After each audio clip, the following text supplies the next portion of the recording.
ಅವರು ನಕಲಿ ವಿಡಿಯೋ ಮತ್ತು ಆಡಿಯೋ ಸೃಷ್ಟಿಕರ್ತರೆ ಕಾಂಗ್ರೆಸ್ನ ಮಹಾನ್ ನಾಯಕರದ. ಇದು ನಾ ಹಿಂದೂ ಹೇಳೀನಿ.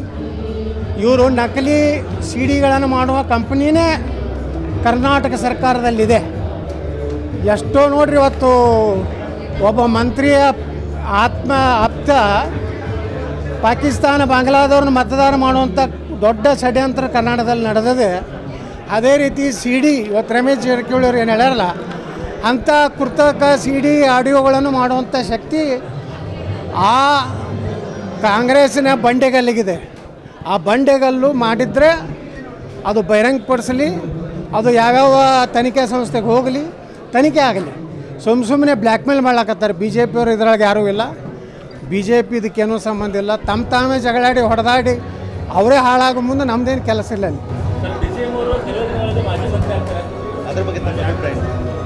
ನಾ ಯಾವಾಗೂ ಹೇಳಿಬಿಟ್ಟಿನಿ, ಸರ್ಕಾರ ಬಂದ ಮ್ಯಾಗನೇ ಹೇಳೀನಿ, ಇದು ಭಾಳ ದಿವಸ ಹೋಗೋ ಸರ್ಕಾರ ಅಲ್ಲ. ಎಷ್ಟು ಮಂದಿ ಮುಖ್ಯಮಂತ್ರಿ ಕ್ಯಾಂಡಿಡೇಟ್ ಆಗ್ಯಾರ ಗೊತ್ತಾ? ಎಷ್ಟು ಉಪಮುಖ್ಯಮಂತ್ರಿ ಆಗೋರು ಅದಾರ ಗೊತ್ತಾ? 5-6 ಮಂದಿ ಉಪಮುಖ್ಯಮಂತ್ರಿ ಆಗ್ಬೇಕತ್ತಾರೆ. ಇವತ್ತು ಎಂ ಬಿ ಪಾಟೀಲ್ ಮುಖ್ಯಮಂತ್ರಿ ಆಗ್ಬೇಕತ್ತಾರೆ, ಸತೀಶ್ ಜಾರಕಿಹೊಳಿ ಮುಖ್ಯಮಂತ್ರಿ ಆಗ್ಬೇಕತ್ತಾರೆ, ಪ್ರಿಯಾಂಕಾ ಖರ್ಗೆ ಮುಖ್ಯಮಂತ್ರಿ ಆಗ್ಬೇಕತ್ತಾರೆ, ಡಾಕ್ಟರ್ ಜಿ ಪರಮೇಶ್ವರ್ ಅವರು ಮುಖ್ಯಮಂತ್ರಿ ಆಗ್ಬೇಕತ್ತಾರೆ. ಇರೋದು ಒಂದೇ ಮುಖ್ಯಮಂತ್ರಿ ಹುದ್ದೆ, ಅದು ಸಿದ್ದರಾಮಯ್ಯನವರು. ಸಿದ್ದರಾಮಯ್ಯನವರೇ 5 ವರ್ಷ ಇರ್ತಾರೆ ಅಂತೇಳಿ ಒಂದು ಗುಂಪು ಹೇಳ್ತದೆ, ಇಲ್ಲ 2.5 ವರ್ಷಕ್ಕೆ ಬದಲಾವಣೆ ಆಗ್ತದೆ, ಅದು ಇನ್ನೊಂದು ಗುಂಪು ಹೇಳ್ತದೆ. ಅವರೇ ಹೇಳ್ಕೊಳಕತ್ತಾರೆ, ನಾವೇನು ಹೇಳಿಲ್ಲ, ಬಿ ಜೆ ಪಿಯವ್ರೇನು ಹೇಳಿಲ್ಲ. ಅದಕ್ಕೆ ಅವರಲ್ಲೇ ತಾಳ್ಮೇಳೆ ಇಲ್ಲಾಂದ್ರೆ ರಮೇಶ್ ಜಾರಕಿಹೊಳಿಯವರ ಏನೋ ಒಂದು ಭವಿಷ್ಯದ ಸತ್ಯ ಆಗುವಂಥ ಎಲ್ಲ ಲಕ್ಷಣಗಳು ಗೋಚರ ಆಗ್ತಾಯಿದೆ. ನೋಡಿ, ಮಹಾರಾಷ್ಟ್ರದಲ್ಲಿ ಕರ್ನಾಟಕದ ಬಸ್ ಏನು ಮಾಡಿತ್ತು, ನೀವು ಮೀಸಲಾತಿ ನಿಮ್ಮ ರಾಜ್ಯಕ್ಕೆ ಸಂಬಂಧಪಟ್ಟಿತ್ತು, ನಿಮ್ಮ ರಾಜ್ಯದಲ್ಲಿ ನೀವು ಹೋರಾಟ ಮಾಡಿ. ಅಂದರೆ ಕನ್ನಡಿಗರನ್ನು ಉದ್ದೇಶಪೂರ್ವಕವಾಗಿ ಕೆರಳುವಂಥ ಕೆಲಸ ಇದು. ಉದ್ದೇಶ ಏನಂದರೆ ಕರ್ನಾಟಕದಲ್ಲಿಯೂ ಸಹ ಮರಾಠ ಕನ್ನಡ ಅನ್ನುವಂಥದ್ದು ಮತ್ತೆ ಅದನ್ನು ಜಾಗೃತಿ ಮಾಡುವಂಥದ್ದು, ಒಂದು ಪ್ರಚೋದನೆ ಕೊಡುವಂಥ ಕೆಲಸ ಏನು ಮಹಾರಾಷ್ಟ್ರದಲ್ಲಿ ಮಾಡಿದ್ದಾರೆ. ಇದನ್ನು ಖಂಡಿಸ್ತೇನೆ. ನಿಮ್ಮ ಹೋರಾಟ ನಿಮ್ಮ ರಾಜ್ಯದ ಸರ್ಕಾರದ ವಿರುದ್ಧ ಇರಲಿ, ಅದು ಕರ್ನಾಟಕದ ಜನರ ಮೇಲೆ. ಇವತ್ತು ನೋಡಿ, ಕರ್ನಾಟಕದ ಜನ ಮಹಾರಾಷ್ಟ್ರಕ್ಕೆ ಅನೇಕ ವೈದ್ಯಕೀಯ ಉಪಚಾರಕ್ಕೆ ಹೋಗ್ತಾರೆ, ಅವ್ರ ಸಂಬಂಧಿಕರಿದ್ದಾರೆ, ಅವರೆಲ್ಲ ಎಷ್ಟು ತೊಂದರೆ ಆಗ್ತಾಯಿದೆ. ಇದನ್ನೆಲ್ಲ ಗಮನದಲ್ಲಿಟ್ಕೊಂಡು ಆ ಹೋರಾಟಗಾರರು ಕನ್ನಡರ ಬಸ್ಸುಗಳಿಗೆ ಬೆಂಕಿ ಹಚ್ಚೋದು, ಕರ್ನಾಟಕ ಪಾಸಿಂಗ್ ಇರುವಂಥ ಗಾಡಿಗಳು ತೊಂದರೆ ಮಾಡೋದು ಸರಿಯಲ್ಲ ಅಂತ ನನಗೆ ಅನ್ನಿಸ್ತದೆ.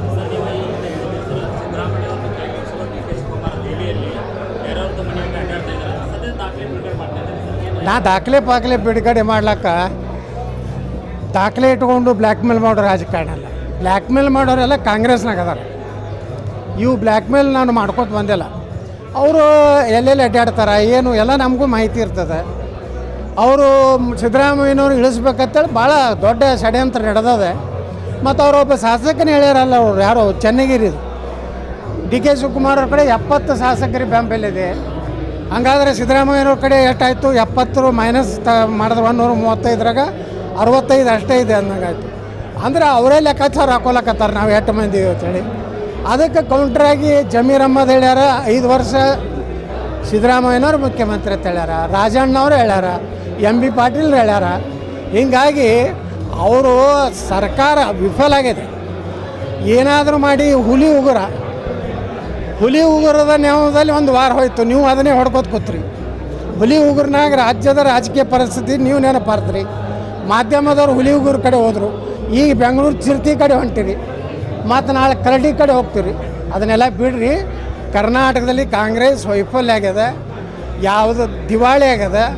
ಅದಕ್ಕೆ ಯಾವುದೇ ರೊಕ್ಕ ಕೊಡೋಕ್ಕೆ ಸಾಧ್ಯ ಆಗೋದಿಲ್ಲ. ಯುವಕರಿಗೇನು ಕೊಡ್ತೀನಿ ಅಂತಿರಲಿ 2,000 3,000, ಡಿಪ್ಲೊಮಾದವ್ರಿಗೆ 2,000, ಡಿಗ್ರಿ ಆದವ್ರಿಗೆ 3,000, ಅದನ್ನು ಇನ್ನೂ ಕೊಟ್ಟಿಲ್ಲ. ಅಂದ್ರೆ ಅವರು ದಿವಾಳಿ ಆಗೈತೆ ಸಂಕೇತ.